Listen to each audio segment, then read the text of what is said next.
Yo, what is going on everyone? MADOLLA here, back with another Destiny 2 video, and I hope you all are having a fabulous day. Before we get into this video, there are two things that I want to point out. One thing, I have no idea what gameplay is going under it, so if it ends up being pretty crappy gameplay, or like not the best gameplay that you've seen from my videos, I apologize for that. I'm still trying to get back into the whole Crucible thing. This is after like my long hiatus from Destiny 2, and another thing I want to talk about is, if you can't tell already, this commentary is gonna be kind of rambly.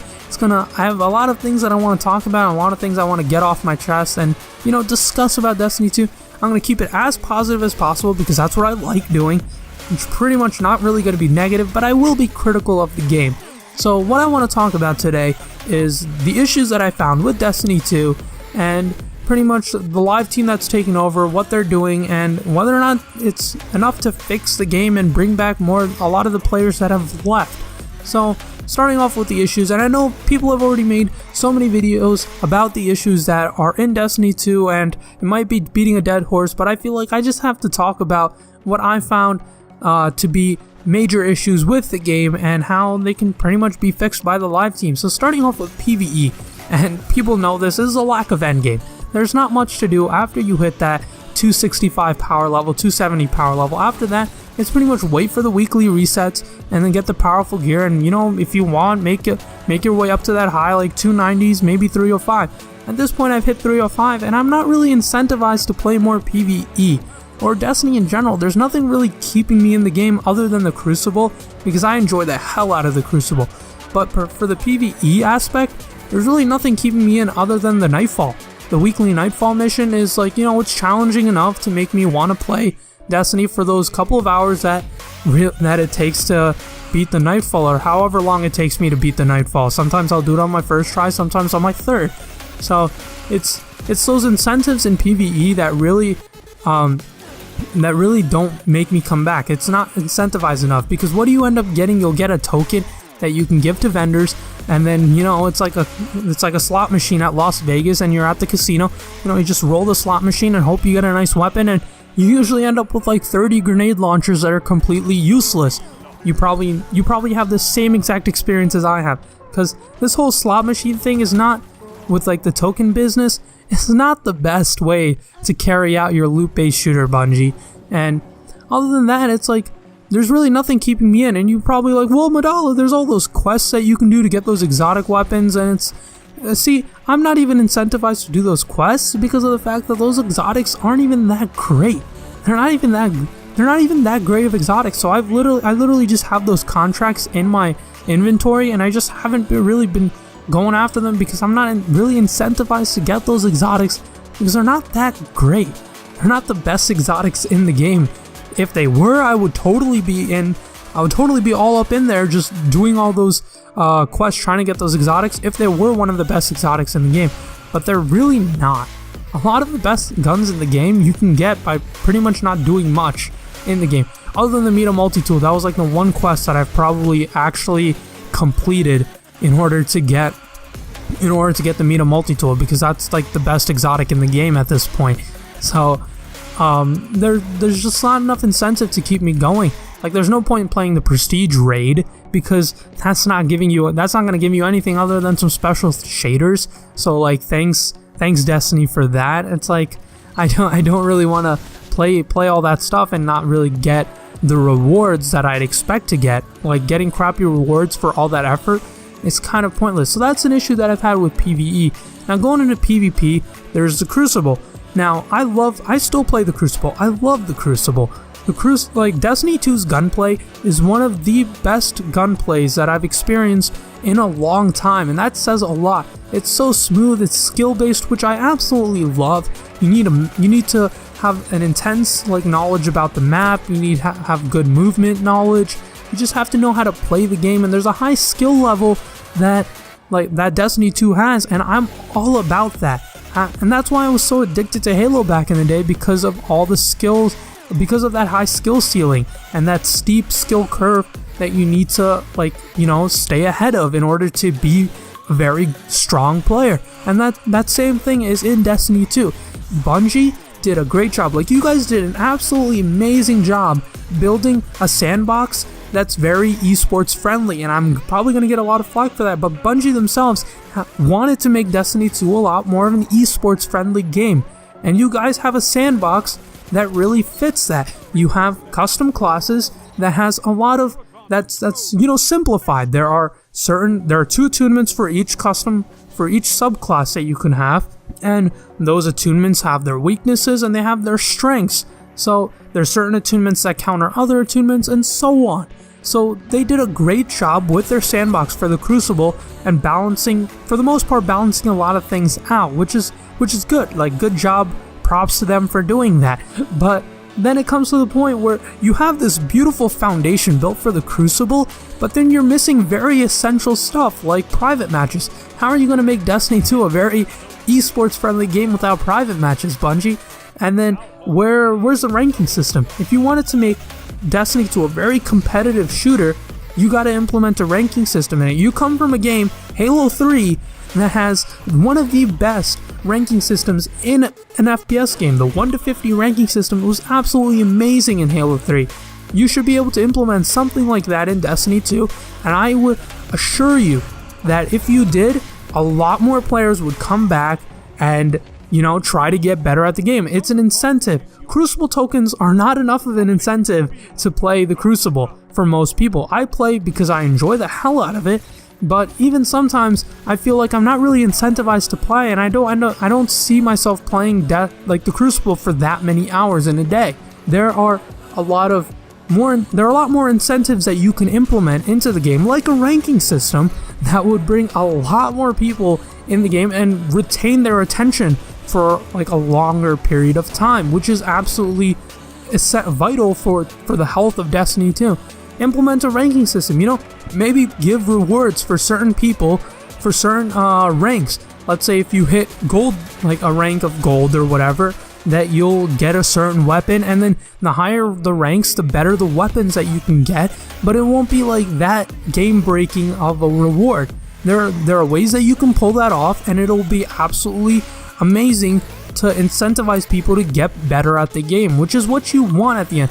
And for people starting on like lower ranks and they really want to get those top tier rewards, they have to grind and they have to get better at the game, and that'll retain them for a longer period of time, which is gonna make Destiny 2 a whole lot healthier of a game, which is at the end of the day very important, which it clearly is.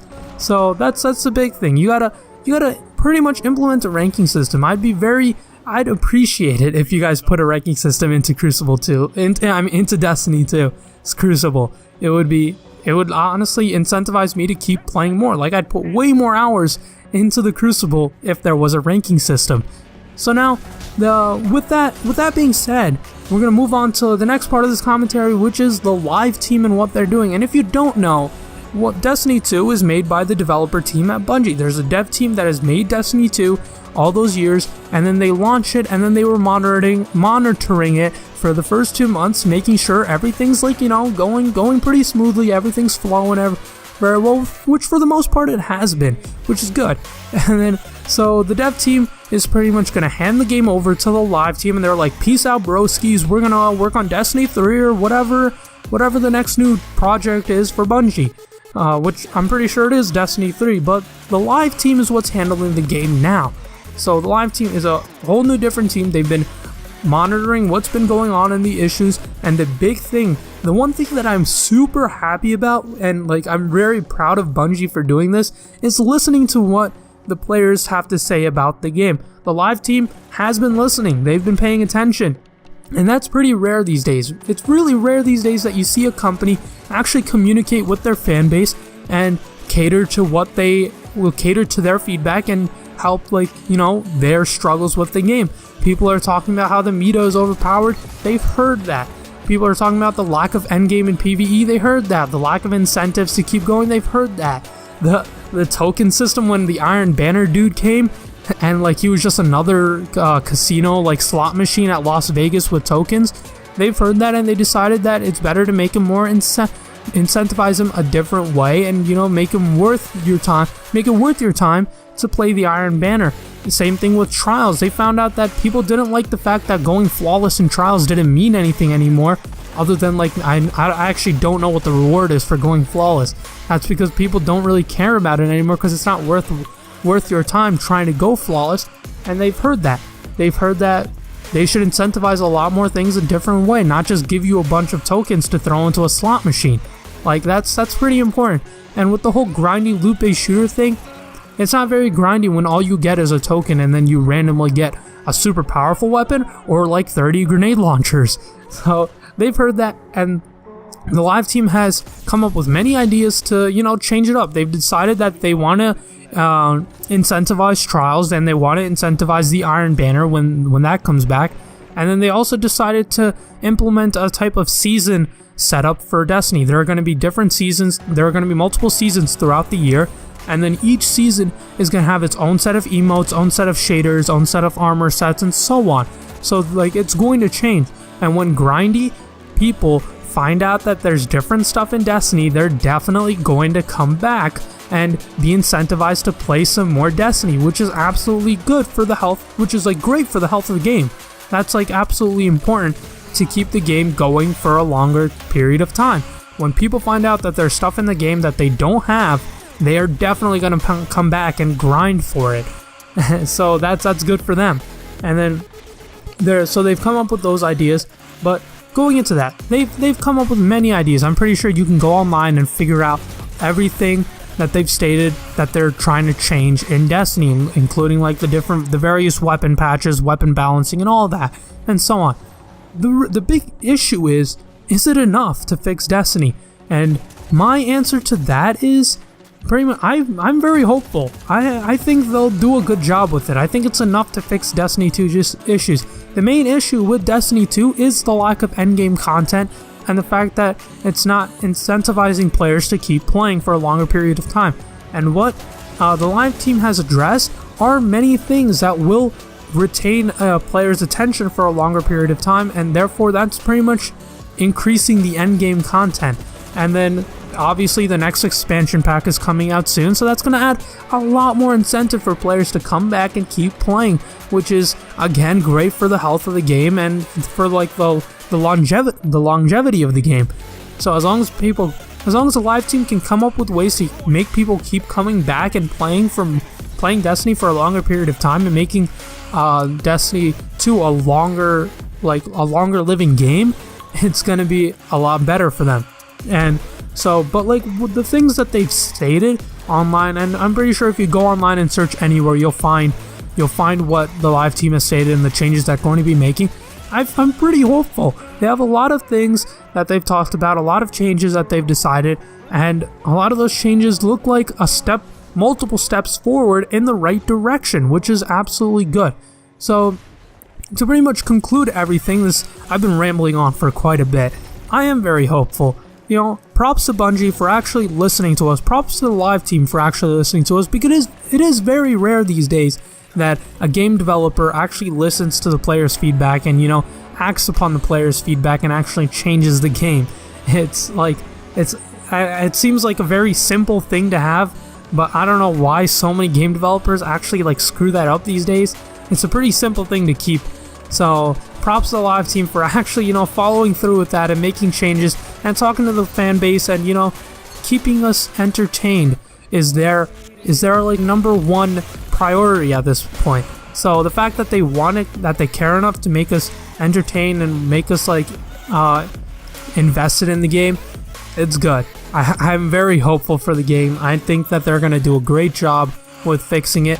And the one thing is, it's not going to happen on the first try. It's going to take a couple of tries. I'm pretty sure, because it's not going to be perfect by like the first expansion pack. It'll take some time, but I think every step that they're going to take is going to help improve the game for the better. That's pretty much all I have to say. If you enjoyed this commentary, make sure to leave a like down below and subscribe to keep up with more of the content. And I want to make this more of like a discussion-based video, so if you have any comment, if you have any opinion, make sure to leave a comment down below if you're watching this, and I will catch you all later.